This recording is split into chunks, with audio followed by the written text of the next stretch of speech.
ಈ ಮಳೆಗೆ ಚಳಿಗೆ ಮ್ಯಾಚ್ ಆಗೋ ಥರ ಸೂಪರ್ ಡೂಪರ್ ಆಗಿ ಬದನೆಕಾಯಿ ಚಟ್ನಿನ ಪ್ರಿಪೇರ್ ಮಾಡಿ ತೋರಿಸ್ತಾ ಇದ್ದೀನಿ.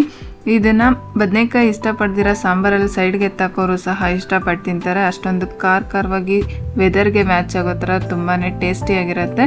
ಬನ್ನಿ ಯಾವ ಥರ ಪ್ರಿಪೇರ್ ಮಾಡೋದು ಅಂತ ನೋಡೋಣ. ನಾನಿಲ್ಲಿ ಬದನೆಕಾಯಿ ಚಟ್ನಿನ ಪ್ರಿಪೇರ್ ಮಾಡೋದಕ್ಕೆ 5 ಬದನೆಕಾಯಿನ ತೊಗೊಂಡು ಸಣ್ಣದಾಗಿ ಹೆಚ್ಚಿ ಅದನ್ನು ಉಪ್ಪು ನೀರಲ್ಲಿ ನೆನೆಸಿಟ್ಕೋತೀನಿ. ಉಪ್ಪು ನೀರಲ್ಲಿ ಹಾಕೋದ್ರಿಂದ ಇದು ಕಟ್ ಮಾಡಿದ ತಕ್ಷಣ ಕಲರ್ ಟ್ರಾನ್ಸ್ಫರ್ ಆಗೋದಿಲ್ಲ.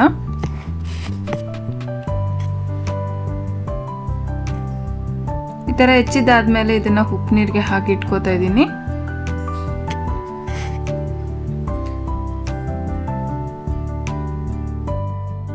ಈಗ ಒಂದು ಕಡಾಯಿಗೆ ಸ್ವಲ್ಪ ಎಣ್ಣೆ ಹಾಕಿ ಬಿಸಿ ಆದಮೇಲೆ 1/4 ಟೀ ಸ್ಪೂನ್ ಸಾಸಿವೆ, ಅರ್ಧ ಟೀ ಸ್ಪೂನ್ ಜೀರಿಗೆ, 1/4 ಟೀ ಸ್ಪೂನ್ ಆಗೋಷ್ಟು ಮೆಂತ್ಯ ಹಾಗೆ 8 ರಿಂದ 10 ಒಣಮೆಣಸನ್ನು ಹಾಕಿ ಚೆನ್ನಾಗಿ ಫ್ರೈ ಮಾಡಿ ಒಂದು ಮಿಕ್ಸರ್ ಜಾರ್ಗೆ ಟ್ರಾನ್ಸ್ಫರ್ ಮಾಡಿಕೊಂಡು ಅದೇ ಪ್ಯಾನ್ಗೆ ಮತ್ತೆ ಸ್ವಲ್ಪ ಎಣ್ಣೆ ಹಾಕಿ ನೀರಲ್ಲಿ ನೆನೆಸಿಟ್ಟಿದ್ದಂಥ ಬದನೆಕಾಯಿನ ತೆಗೆದು ಪ್ಯಾನ್ಗೆ ಹಾಕ್ಕೊಂಡು ಫ್ರೈ ಮಾಡ್ಕೋತಾ ಇದ್ದೀನಿ. ಇದನ್ನ ಎಣ್ಣೆಯಲ್ಲಿ ಚೆನ್ನಾಗಿ ಮಿಕ್ಸ್ ಮಾಡಿ ಬೇಯಕ್ಕೆ ಬಿಡೋಣ. ಅಷ್ಟರಲ್ಲಿ ಆಗಲೇ ಟ್ರಾನ್ಸ್ಫರ್ ಮಾಡಿ ಇಟ್ಕೊಂಡಿದ್ದೀನಿ ಮೆಣಸಿನ್ಕಾಯಿ ಜೊತೆಗೆ ಸ್ವಲ್ಪ ಉಪ್ಪು, ಹುಣಸೆ ಹಣ್ಣನ್ನು ಹಾಕಿ ತರಿಯಾಗಿ ರುಬ್ಕೋಬೇಕು. ಇಷ್ಟಾದರೆ ಸಾಕಾಗತ್ತೆ. ನೋಡಿ ಬದನೆಕಾಯಿ ಸಹ ಸಾಫ್ಟಾಗಿ ಬೆಂದಿದೆ. ಈಗ ಇದನ್ನು ತಣಿಯೋದಕ್ಕೆ ಒಂದು ಪ್ಲೇಟ್ಗೆ ಟ್ರಾನ್ಸ್ಫರ್ ಮಾಡಿ ಇಟ್ಕೋತೀನಿ. ಈಗ ಬದನೆಕಾಯಿ ಚಟ್ನಿಗೆ 1 ಟೊಮೊಟೊ ಹಾಕಬೇಕಾಗತ್ತೆ. ಅದಕ್ಕೆ ಇದನ್ನು ಹೆಚ್ಕೊಂಡು ಹಾಕೋತಾ ಇದ್ದೀನಿ. ಅದೇ ಫ್ರೈ ಪ್ಯಾನ್ಗೆ ಹಾಕಿಬಿಟ್ಟು ಈಗ ಇದು ಸಾಫ್ಟ್ ಆಗೋವರೆಗೂ ಫ್ರೈ ಮಾಡ್ಕೋಬೇಕಾಗತ್ತೆ. ನೋಡಿ ಇಷ್ಟಾದರೆ ಸಾಕಾಗತ್ತೆ. ಇದು ತಣಿಯೋ ಅಷ್ಟರಲ್ಲಿ ಬದನೆಕಾಯಿನ ರುಬ್ಕೊಳ್ಳೋಣ. ಮಿಕ್ಸರ್ ಜಾರ್ಗೆನೆ ಇವಾಗ ತಣ್ಣದಿರೋ ಅಂಥ ಬದನೆಕಾಯಿನ ಹಾಕಿ ತರಿಯಾಗಿ ರುಬ್ಕೊಂಡು ತಗೋಬೇಕು. ಇಷ್ಟಾದರೆ ಸಾಕಾಗತ್ತೆ. ಈಗ ಇದಕ್ಕೇನೆ ತಣ್ಣದಿರೋ ಅಂಥ ಟೊಮೊಟೊನೂ ಸಹ ಹಾಕ್ಬಿಟ್ಟು ಪೇಸ್ಟ್ ಮಾಡ್ಕೋಬೇಕು. ರುಬ್ಬೋವಾಗ ಯಾವುದೇ ಕಾರಣಕ್ಕೂ ನೀರನ್ನ ಯೂಸ್ ಮಾಡ್ತೀರಾ, ತರಿಯಾಗಿನೇ ರುಬ್ಕೋಬೇಕು. ಈಗ ಇದಕ್ಕೆ ಒಂದು ಒಗ್ಗರಣೆನ ಪ್ರಿಪೇರ್ ಮಾಡಬೇಕಾಗುತ್ತೆ.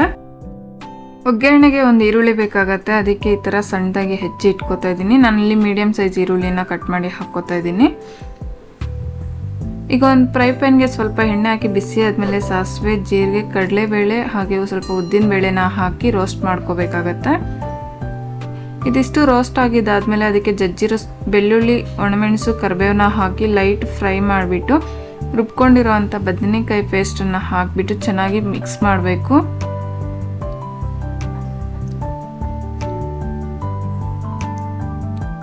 ಈ ಥರ ಮಿಕ್ಸ್ ಮಾಡ್ಕೊಂಡಿದ್ದಾದ್ಮೇಲೆ ಹೆಚ್ಚಿರುವಂಥ ಈರುಳ್ಳಿನ ಹಾಕಿ ಸ್ಟವ್ ಆಫ್ ಮಾಡಬೇಕು.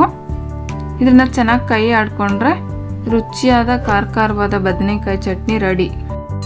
ಈ ಚಟ್ನಿ ರೋಟಿ, ಚಪಾತಿ, ದೋಸೆ, ಅನ್ನಕ್ಕೆ ಎಲ್ಲದಕ್ಕೂ ಕಾಂಬಿನೇಷನ್ ಆಗುತ್ತೆ. ಸಾಂಬಾರಿಲ್ಲ ಅಂದರೂ ಚಟ್ನಿ ಜೊತೆನೇ ಊಟ ಮಾಡಿ ಮುಗಿಸ್ಬೋದು. ಅಷ್ಟೊಂದು ರುಚಿಯಾಗಿರುತ್ತೆ. ನೋಡಿದ್ರಲ್ವ ಎಷ್ಟು ಈಸಿಯಾಗಿ ಕ್ವಿಕ್ಕಾಗಿ ಪ್ರಿಪೇರ್ ಮಾಡಬಹುದು ಅಂತ. ನಾನು ಮಾಡಿರೋ ಈ ರೆಸಿಪಿ ನಿಮಗೂ ಇಷ್ಟ ಆದರೆ ನೀವು ಕೂಡ ಒಂದ್ಸಲ ಟ್ರೈ ಮಾಡಿ ಹೇಗೆ ಬಂತು ಅಂತ ಕಮೆಂಟ್ ಮಾಡಿ ಫ್ರೆಂಡ್ಸ್ ಆ್ಯಂಡ್ ಫ್ಯಾಮಿಲಿಗೆ ಶೇರ್ ಮಾಡಿ. ಇನ್ನಷ್ಟು ಈಸಿ ರೆಸಿಪೀಸ್ಗೋಸ್ಕರ ನಮ್ಮ ಚಾನಲನ್ನು ಸಬ್ಸ್ಕ್ರೈಬ್ ಮಾಡಿ. Thank you for watching.